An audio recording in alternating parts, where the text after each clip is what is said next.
Welcome to NMAX Civil Muthukani. In the video, we will see the inverse trigonometric function, miscellaneous exercise, question number 6.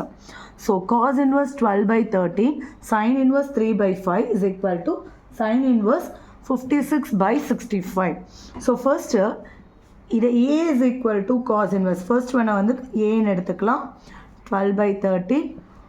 Next, B is equal to sin inverse 3 by 5. So, last problem பண்ண மாதிரியே தான் இதை cos A எடுத்துட்டோம்னா 12 by 13. அப்போ sin A கண்டுபிடிக்கணும்னா நம்ம என்ன பண்ணணும்? root of 1 minus cos square A. cos square A னா இந்த வேல்யூக்கு square values 144 divided by 169. So அதுக்கு LCM எடுத்தோம்னா 169 minus 144 25 divided by 169. இங்கே அதே மாதிரி sin B இதை எடுத்துக்கிறோம் 3 by 5. அப்போ cos B கண்டுபிடிக்கணும் அப்படின்னா நம்ம என்ன பண்ண போகிறோம்? 1 minus sin square B. So அப்போ root of 1 minus sin squareக்கு இது 9 divided by 25.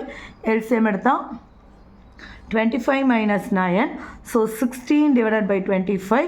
அதை நம்ம ரூட்டுக்கு வெளியே எடுக்கும்போது 5 by 13. இங்கே 4 by 5. So sin A cos A இருக்குது, sin B cos B இருக்குது. இப்போ நம்ம என்ன பண்ண போகிறோம் அப்படின்னா இதை A plus B தானே. ஸோ A plus Bன்னு எடுக்கலாம். அப்போது இங்கே இருக்கிற sin inverse sin inverse 56 by 65 இருக்கட்டும். அப்போ நம்ம இதை இந்த சைட் கொண்டு வர போகிறோம். இங்கே இருக்கிற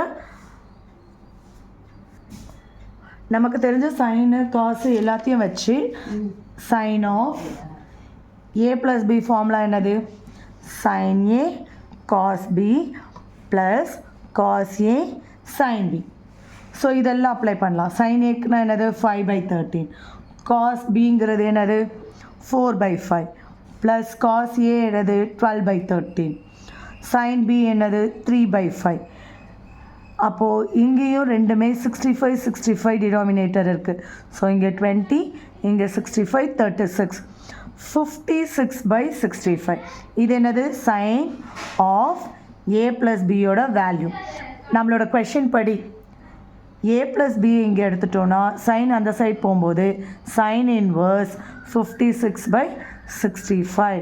ஸோ நம்ம ப்ரூவ் பண்ணியாச்சு.